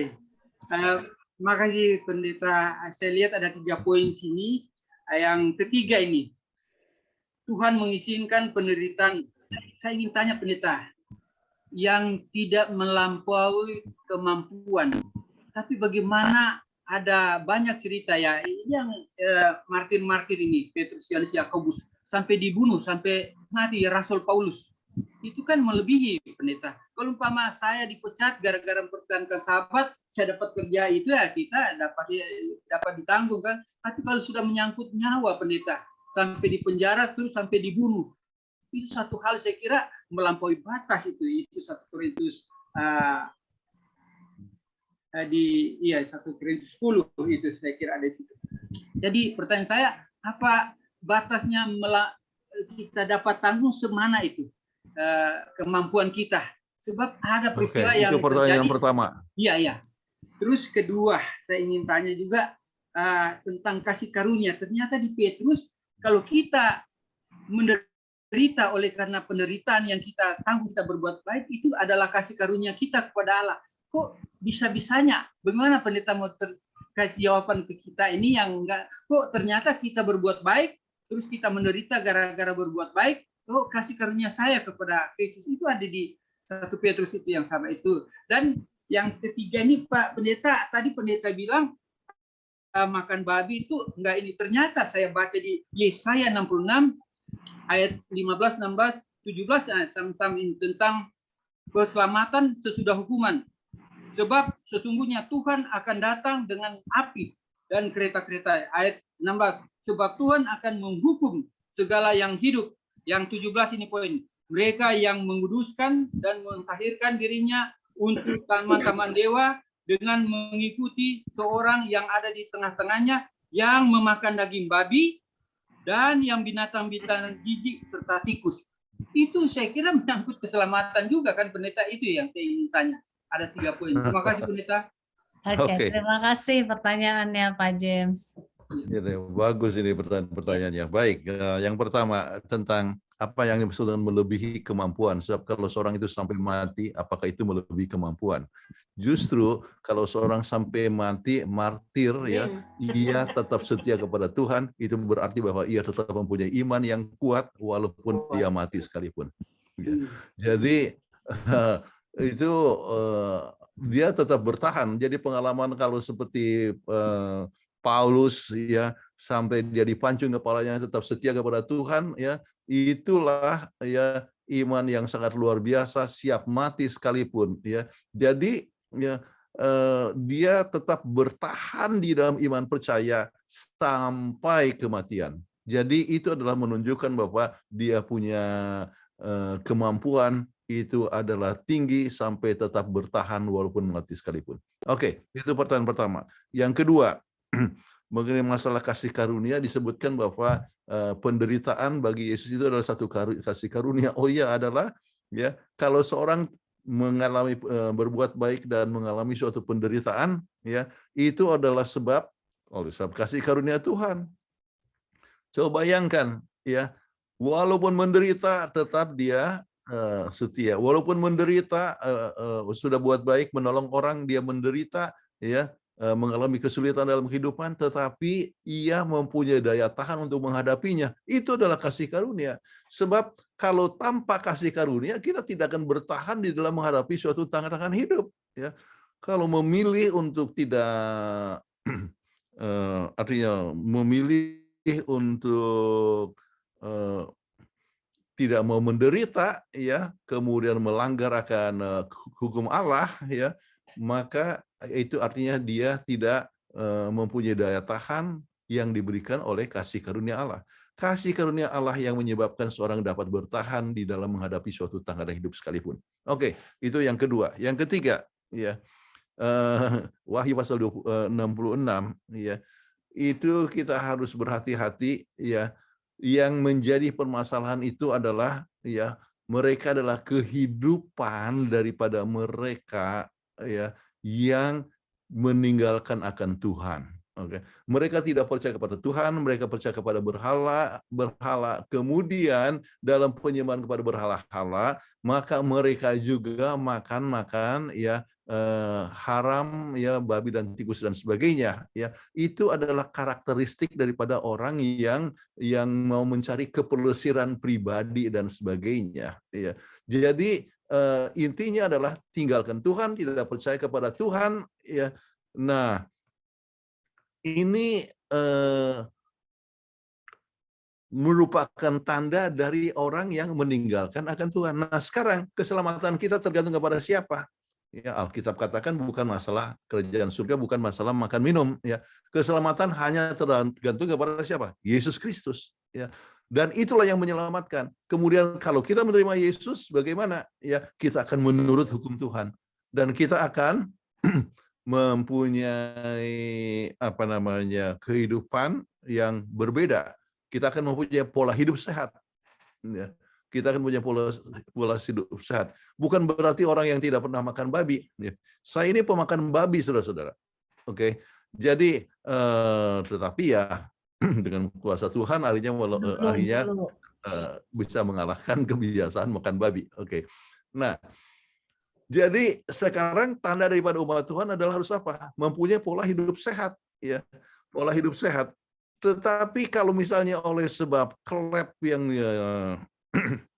dibuat dari babi, ya, kemudian supaya dia bisa hidup dan jadi klep jantungnya itu masih bisa berjalan dengan baik, ya, maka itu tidak harus menyebabkan dia tidak bisa masuk surga. Sebab yang masuk surga menentukan adalah apa? Adalah Yesus Kristus. Oke, jadi jangan salah mengerti, ya, kesehatan itu hukum kesehatan diberikan untuk kita sehat. Oke, mudah-mudahan menolong 3 pertanyaan dari saudara James Tambubun. Iya. Ya, Baik, terima kasih. Tapi mereka suka makan babi itu dulu kan, dulu. Oh iya dulu. Zaman sebelum mengenal kebenaran. Harus dikonfirmasi. Baik, pertanyaan berikutnya di kolom chat ada dari Bapak Erik Sinurat. Izin bertanya Pak Pendeta, apakah setan juga ikut berperan dalam memurnikan tabiat manusia dalam berbagai ujian? Karena sumber segala penderitaan adalah dari setan. Iya, tujuan setan bukan memurnikan tabiat. Tujuan pada setan adalah untuk mengecewakan manusia. Setan mau untuk manusia menderita supaya, ya, mengutuk akan Tuhan, ya. Itulah rencana pada setan. Jadi tuduhan setan adalah manusia itu menyembah Tuhan oleh sebab mementingkan diri supaya dilindungi, supaya dapatkan berkat. Tetapi pengalaman daripada Ayub menunjukkan bahwa Ayub tetap setia dalam segala situasi. Jadi tujuan setan bukan untuk memurnikan tabiat, tetapi untuk mengecewakan manusia. Amin.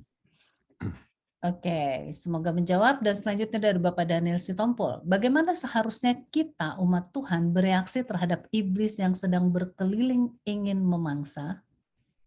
Ya, reaksi kita adalah bersekutu dengan Yesus ya dalam segala perkara, banyak berdoa, gunakan firman Tuhan ya, maka setan akan mundur ya. Mungkin juga dia akan mengadakan usaha yang lebih keras, tetapi kekerasan sampai kepada malapetaka tidak harus menyebabkan kita kalah dari dia. Kita tetap setia kepada Tuhan. Ya. Jadi ketergantungan kepada Tuhan adalah satu perkara yang sangat penting untuk tetap hidup dan menang walaupun banyak godaan hidup yang kita hadapi.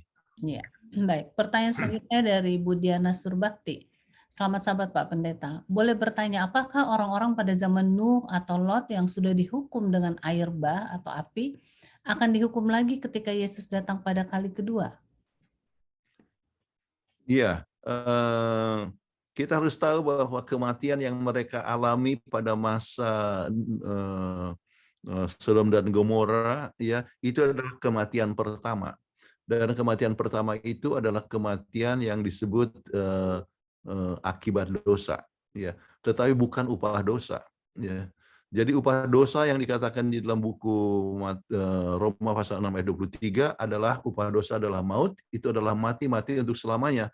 Jadi dengan sendirinya mereka itu yang sudah mati terbakar itu mereka semua manusia ya akan bangkit ya. Jadi sebagian akan bangkit kebangkitan pertama waktu Yesus datang, kemudian bangkit yang kedua adalah sesudah 1000 tahun dan mereka bangkitkan untuk ya dimusnahkan kembali ya sesudah mereka mengadakan berbagai macam usaha yang terakhir untuk menyerang kota Yerusalem yang baru. Oke.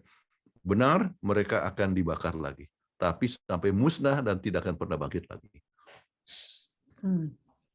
Dari Bapak Gunawan Cahyadi, dan setelah ini nanti masih ada yang raise hand ya, Bapak John Watupongo.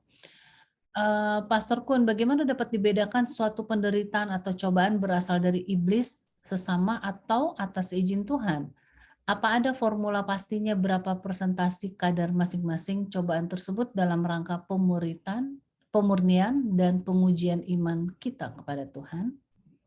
Nah, jawabnya adalah kalau sebut formula 100%. Jadi maksudnya penderitaan semua itu datang dari setan, tetapi Tuhan bisa gunakan semua penderitaan ya untuk menjadi satu ujian bagi kita. Jadi 100% formulanya. Baik, terima kasih. Selanjutnya Bapak John Watupongo yang sudah resen, silakan. Selamat malam Ibu Peggy. Selamat malam. Mohon izin Pak Pendeta. Silakan. Jadi minggu yang lalu saya ikut juga sedikit mengenai cawan lebur. Nah, judul ini cawan lebur kan. Tadi Pak Pendeta katakan bahwa cawan lebur itu adalah seperti gelas obat yang dipanasin. Jadi gelas itu yang menderita atau tabung. Kalau dalam istilah kedokteran itu tabung. Tabung percobaan ya. Ya, tabung percobaan. Nah, saya ingin tanya Pak Pendeta, saya belum pernah baca ini di Alkitab mengenai cawan lebur. Cawan Pak sudah ada, tapi cawan lebur belum pernah saya baca. Satu. Jadi saya nggak tahu apa saya kelewat atau bagaimana. Kalau ada Pak Pendeta di mana tuh saya bisa baca itu. Pertanyaan kedua ini tuh sebenarnya bukan pertanyaannya untuk menanggapi aja Ibu Demi tadi katakan bahwa babi itu ya jadi menjadi sekat, menjadi klep jantung ya. Kemudian juga insulin apa segala macam itu Pak Pendeta. Tapi kan di Alkitab saya baca bahwa kalau dia dimakan babi itu, ini menurut hukum Taurat ya, di hukum keberapa itu ada. Hewan-hewan yang berkuku genap, nggak boleh apa segala macam. Jadi kalau dimakan itu haram. Sorry. Tapi itu kan kalau dipakai, ditempel di klep itu kan bukan dimakan. Ya, bukan dimakan itu. Atau misalnya insulin, disuntik. bukan dimakan. Nah, itu bagaimana pandangan Pak Pendeta soal itu? Yang ketiga itu mengenai rencana Tuhan. Jadi rencana Tuhan itu menciptakan sebenarnya. Sebelum dia menciptakan dunia ini, bumi ini, dia sudah punya rencana. Maka dia buat manusia. Dia buat bumi terang dan gelap semuanya itu. Tetapi pertanyaan saya sampai sekarang yang saya belum bisa tangkap itu, kenapa diciptakan hewan-hewan yang haram? Misalnya udang, kepiting, ya, sapi. Sedangkan udang itu kan kalau dari segi makanan kan memang tinggi protein, tapi kan lemaknya kurang. Kalau babi oke, memang semuanya itu. Ya itu aja Pak Pendeta. Terima kasih. Iya, terima kasih Bapak John Watukungo. Oke, silakan. Baik, mengenai masalah cawan lebur, memang kata itu tidak ada di dalam Alkitab, crucible, ya. Itu adalah sesuatu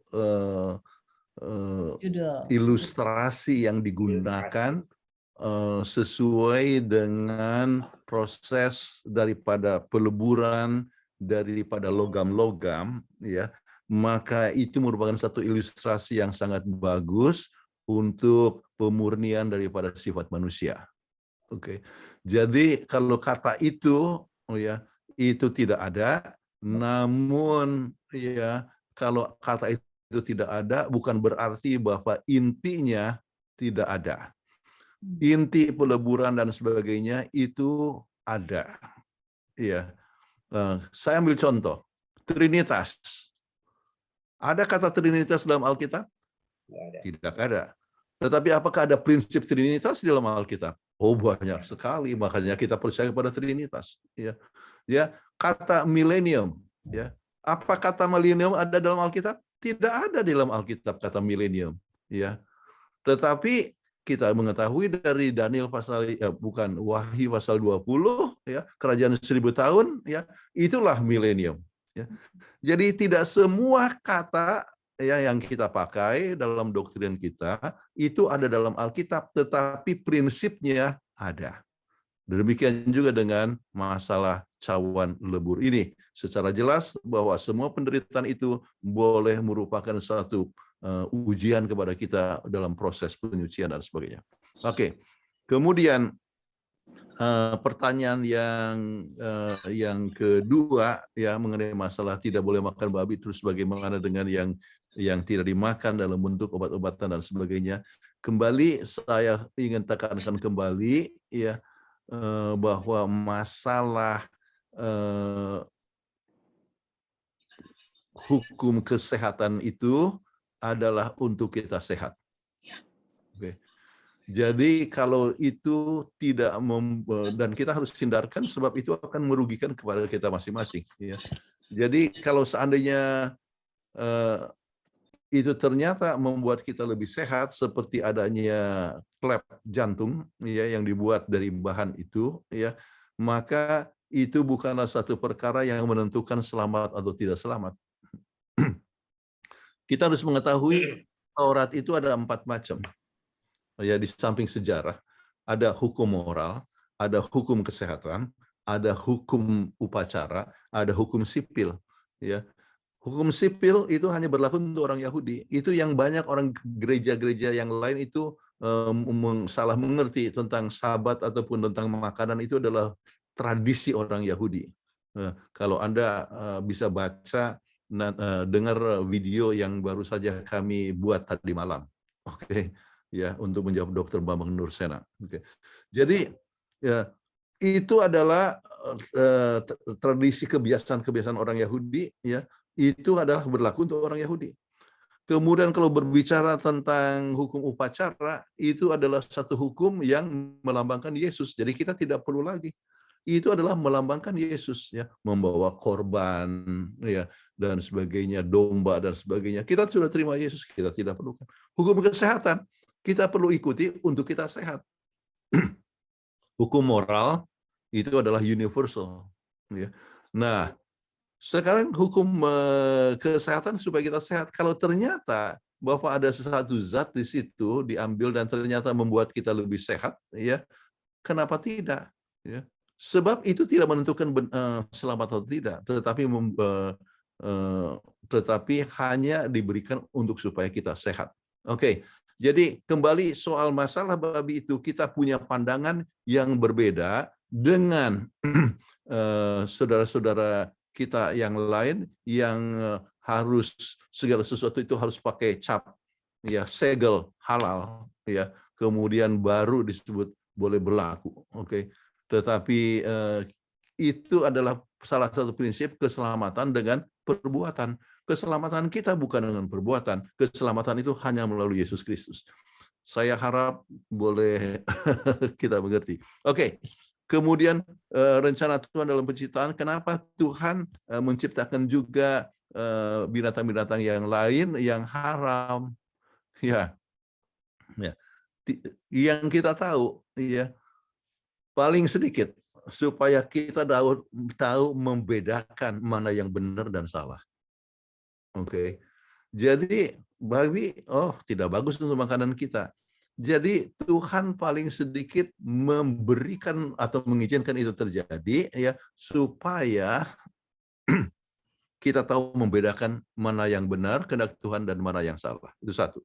Yang kedua, babi itu sering disebutkan sebagai scavenger, yaitu adalah untuk pembersihan. Semua sampah-sampah dan sebagainya. Jadi Tuhan bisa gunakan sesuatu untuk membersihkan. Scavenger. Yang ketiga, ya, ada juga manfaatnya. Saya ambil contoh, nyamuk. Ada untungnya nyamuk. Ya. Saya rasa melalui nyamuk, maka oleh sebab nyamuk itu membahayakan kepada manusia, ya, maka ada obat nyamuk, dan melalui pabrik obat nyamuk, ya, maka ribuan orang dapat pekerjaan. Kalau begitu, apakah ada untungnya nyamuk? Ya, ada juga, ya. Jadi menambah artinya membuka wawasan, artinya supaya ada obat nyamuk, ya, dan memberikan pekerjaan mungkin kepada bukan hanya ribuan tapi jutaan orang yang bekerja di perusahaan nyamuk, artinya perusahaan obat nyamuk di seluruh dunia. Oke. Jadi kita tidak dapat mengerti bagaimana, ya, besarnya, ya, keadilan Allah dan kekuasaan Allah. Tetapi tidak ada sesuatu yang dibuat, ya, yang tidak ada untungnya. Tetapi kita harus hati-hati juga. Ada juga hal yang timbul sesudah dosa, seperti onak dan duri. Di Taman Eden tidak ada onak dan duri, tapi oleh sebab dosa maka muncullah duri. Dan apa pelajarannya? Supaya kita dapat lebih berhati-hati, ya, supaya kita dapat mengetahui mana itu mawar dan mana itu duri. Ya, jadi kita banyak sekali hal-hal yang di luar dugaan kita, ya. Tetapi paling sedikit semua yang Tuhan ciptakan ada manfaatnya. Baik. Baik, semoga menjawab ya, Pak. Lewat jamnya, ya. Ya, sudah lewat. Ini ada 2 pertanyaan pendeta terakhir, ya, kita kasih ini. Dari Pendeta Gideon Simanjuntak, kenapa di Advent babi diharamkan, sedangkan di Kristen lainnya dihalalkan? Iya. Kenapa? Sebab tertulis dalam Alkitab. Itu saja. Ya. Nah, kenapa yang lain itu tidak mengharamkan? Oleh sebab merasa bahwa itu hanya untuk orang Yahudi. Ya. Tetapi kita mempunyai pandangan bahwa masalah, baik, saya mau cerita dulu. Itu video daripada Dr. Bambang Nursena menyebutkan orang Kristen itu terbagi dalam 2 bagian, asal Yahudi dan asal kafir, ya. Dan yang asal Yahudi ya tidak makan babi, ya, sebab ikut hukum Musa. Tetapi yang asal daripada kafir, ya, mereka itu ikut hukum Nuh. Sebab di dalam Nuh itu kan ada tulisan, ya makanan itu harus disembelih, artinya binatang harus disembelih, curahkan darahnya dan sebagainya. Anda bisa lihat itu di dalam buku Kejadian pasal 9. Ya. Kemudian saya jawab dalam video saya tadi malam adalah begini. Dr. Bambang Nursena nampaknya lupa bahwa perbedaan haram dan halal itu bukan waktu di imamat 11 saja, tetapi sudah diberikan di imamat di Kejadian pasal 7.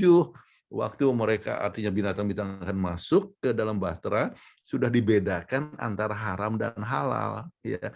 Jadi Nuh itu bukan orang Yahudi, ya. Nuh itu adalah keturunan ke-10 ya dari Adam, ya. Dan semua kita adalah keturunan daripada Nuh. Jadi kalau begitu perbedaan antara haram dan halal itu ya adalah untuk semua manusia, bukan hanya kepada orang Yahudi. Itu yang saya tekankan dalam video tersebut. Nah, jadi pertanyaan daripada saudara ini, kenapa yang lain itu makan babi? Mereka anggap bahwa mereka ikut hukum Nuh, tetapi tidak lengkap hukumnya. Ya, jadi yang jelas bahwa Nuh sudah membedakan, ya Tuhan telah mengatakan kepada Nuh membedakan antara haram dan halal. Lebih kurang tahun 2000 lebih sebelum ya Yesus, ya. Jadi kita boleh sebutkanlah sekitar 1000 tahun sebelum Sinai. Oke? Ya, terima kasih. Pendeta ini kasihan Pak Marbun raise hand dan satu pertanyaan dari Bapak Malingkas Naibahu setelah ini ya. Oke. Ya, silakan Pak Marbun. Oke, selamat sahabat Pak Pendeta dan Ibu Peggy. Selamat sahabat Pak. Selamat sahabat. Saya sangat yakin dan berterima kasih ada penderitaan Pak. Dan penderitaan itu perlu untuk kita mengevaluasi diri kita sejauh mana kita berjalan. Jadi penderitaan sebenarnya tidak boleh kita memblame Tuhan atau tapi buat kita mengevaluasi diri. Itu yang pertama. Yang kedua, penderitaan itu tidak hanya dari setan ataupun dari Tuhan. Pengalaman saya membuat penderitaan untuk anak saya supaya dia evaluasi diri. Contoh, saya ada small business dan anak saya ingin menjalankan, agak susah diberikan nasihat dan how to run the business dan segala macam. Akhirnya saya berikan dia kesempatan untuk running satu bisnis, ya, menjalankan satu order yang dia dapatkan, dan dia merasa yakin bahwa proyek akan berjalan dengan baik. Jadi penderitaan tidak hanya penderitaan, tapi termasuk juga untung rugi bisnis. Nah, setelah berjalan itu bisnis, maka rugi, dan saya tahu itu rugi. Jadi saya berikan penderitaan itu kepada anak saya supaya dia mengevaluasi one day kalau dia berbisnis supaya lebih hati-hati. Jadi penderitaan juga datang dari bapak ke anak, dan penderitaan itu perlu untuk kehidupan kita supaya kita lebih mengevaluasi, hati-hati, SWOT analisis dan segala macam. Mungkin sekedar kesaksian bahwa penderitaan itu perlu. Itu Ibu Peggy. Pak Kuntarap ya. Saya lihat lagi minum. Ya, dia Terima kasih. Dengar. Oke. Pak Pendeta Kuntarap itu walaupun ketiduran dia dengar. Bukan ketiduran, tidak ada di dalam slide, tidak kelihatan gambarnya. Oke, terima kasih Pak Marbun untuk pertanyaannya, dan Pak Pendeta Kuntarap tolong dijawab. Iya. Pak Jackson mau bertanya, boleh satu-satu Pak, ini dijawab dulu pertanyaannya. Oke, oleh nanti Pak Pendeta ya. berikutnya saya ya, berikutnya nggak apa-apa. Ini juga ada beberapa pertanyaan di kolom chat, sementara waktunya sudah habis sebetulnya. Oke, Ya, baik, pertanyaannya tadi, kebetulan saya ke kamar mandi barusan. Oke, saya mau tanya, Jadi poinnya memang penderitaan itu bermanfaat. Kemudian ya itu tertulis di dalam Alkitab.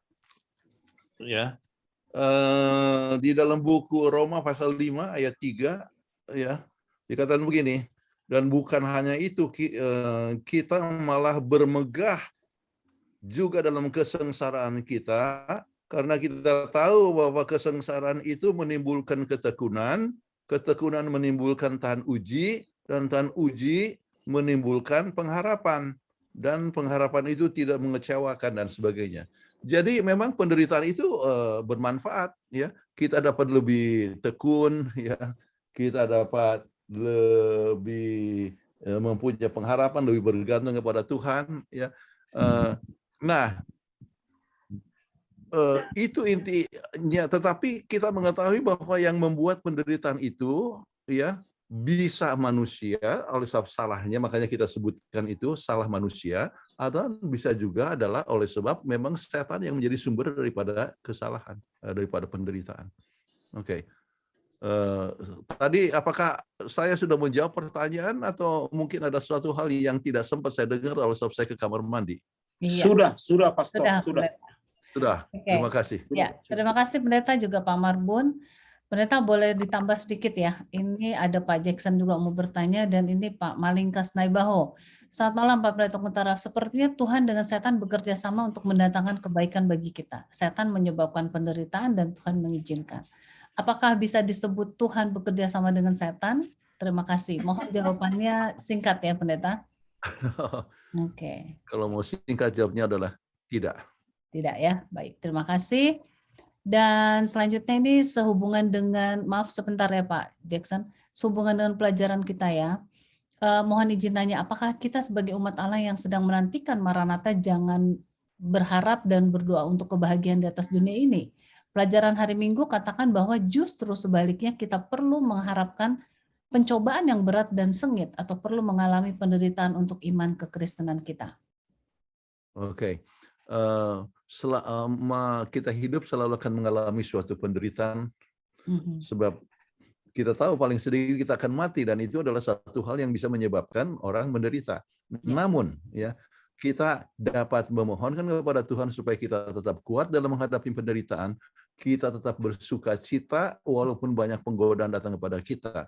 Jadi apa bedanya antara orang Kristen dan bukan Kristen adalah sikap pada saat menghadapi suatu tantangan hidup. Ya. Dan ini sehubungan dengan pertanyaan Bapak Billy ya, bagaimana mengukur bahwa pencobaan yang kita alami tidak melebihi kekuatan kita? Apakah kalau kita menang itu berarti bahwa penderitaan itu tidak melebihi kekuatan kita? Kalau kita gagal atau kecewa, tidak percaya, artinya penderitaan itu telah melebihi kekuatan kita? Yang menentukan adalah bukan masalah jatuh atau tidaknya, ya, tetapi selamanya pencobaan itu adalah tidak melebihi daripada kekuatan kita selama kita bergantung kepada Tuhan bergantung sepenuhnya kepada Tuhan. Selama bergantung kepada Tuhan, ya, maka kita akan dapatkan bahwa tantangan hidup itu adalah soal yang sepele saja, enggak apa-apa gitu. Ya. Jadi walaupun mati sekalipun, ya, apakah itu berarti lebih besar daripada kekuatan kita? Oh tidak, ya, walaupun mati sekalipun tetapi mati dengan penuh sukacita oleh sebab menyadari bahwa seorang itu menderita oleh sebab Yesus Kristus. Artinya oleh sebab untuk pengabaran Injil, ya. Iya. Oke. Dan mungkin yang boleh saya tambahkan, lihat salib Yesus. Yesus lebih menderita. Mungkin kita dalam penderitaan tidak disalib, tapi Yesus yang tidak berdosa disalib, ya. Itu boleh menguatkan kita untuk melihat penderitaan kita itu tidak seberat yang kita pikirkan. Baik, selanjutnya saya persilakan Bapak Jackson Sagala dengan pertanyaannya yang singkat ya Pak. Baik. Selamat malam Bu Peggy dan Pastor Kuntara. Selamat malam Bapak Sagala. Sahabat. Sebenarnya ini sudah lama pertanyaan saya mau tanyakan, tapi saya tadi ingat tadi pada waktu temannya Pendeta Kuntaraf sakit disuruh menyanyi, tapi Pak Pendeta bilang, waduh saya nggak terlantar menyanyi, tapi saya tetap menguatkan saudara katanya. Jadi di dalam gereja ada orang-orang yang sudah dipilih bertahun, berpuluh tahun dalam jabatan tertentu. pernah dia bertanya sama saya mau menolak, dan dia menolak, tapi pilih. Jadi berdosakah kalau menolak jabatan karena sudah terlalu lama? Itu intinya. Oke, terima kasih Pak Jackson. Pendeta, boleh dijawab dengan singkat? Soal dosa atau tidak itu adalah adalah soal Tuhan. Ya.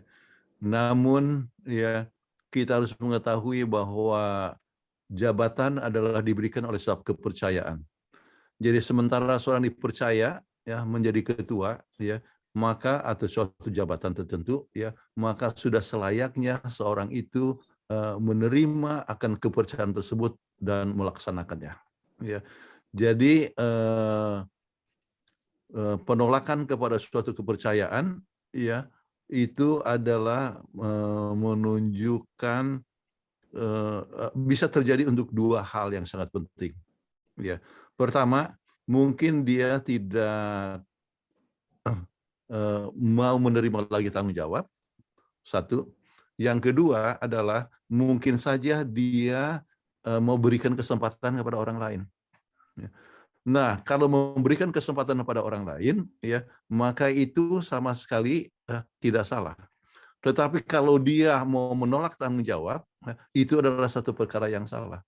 Jadi bagaimana caranya ya untuk supaya tetap menolak tetapi tidak salah, yaitu memberikan kesempatan kepada orang lain, tetapi saat yang sama dia tetap melakukan berbagai macam tugas-tugas pelayanan yang ia dapat buat untuk pekerjaan Tuhan.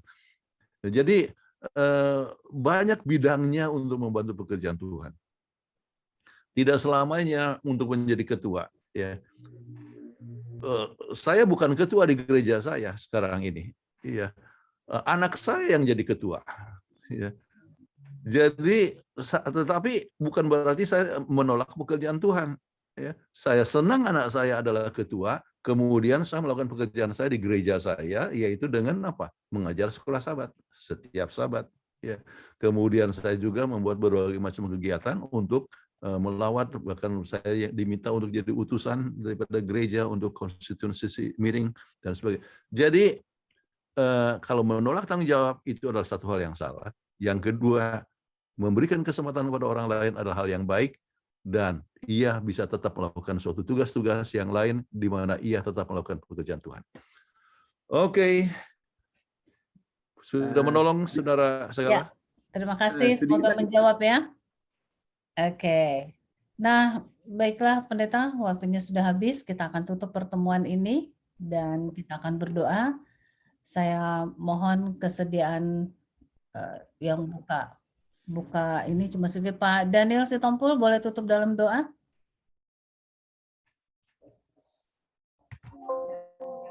Baik, kita berdoa. Bapa kami di surga, kami naikkan puji dan syukur kehadirat Tuhan yang Maha Kuasa oleh karena Engkau telah mengirim hamba-Mu, Pendeta Jonathan Kuntara dan moderator Ibu Peggy yang telah memimpin diskusi sekolah Sabat, guru-guru sekolah Sabat seluruh Indonesia, bahkan yang dari luar negeri dengan baik, untuk kami mengerti lebih dalam tentang cawan lebur penderitaan yang kami selalu alami sebagai umat Tuhan, tapi kami percaya sebagaimana janji Tuhan, Engkau akan memberikan kami kekuatan apabila kami tunduk kepada Tuhan dan melawan godaan iblis, ujian yang Engkau izinkan untuk terjadi. Berkati hamba-Mu, Pendeta Kuntara, berikan kekuatan kesehatan, hikmat akal budi dari surga, dan juga Ibu Peggy, sehingga bisa memimpin acara ini dari waktu ke waktu. Dan juga kami semua yang sudah hadir di Zoom ini. Kami akan berpisah untuk beristirahat yang masih beraktivitas di negara barat. Tuhan memberkati, dan yang kami sudah tiba di Sabat Tuhan yang kudus, kiranya berkat sehari Sabat menjadi bagian kami. Kami persembahkan doa ini dalam nama Yesus. Amin. Amin. Amin. Amin. Terima kasih.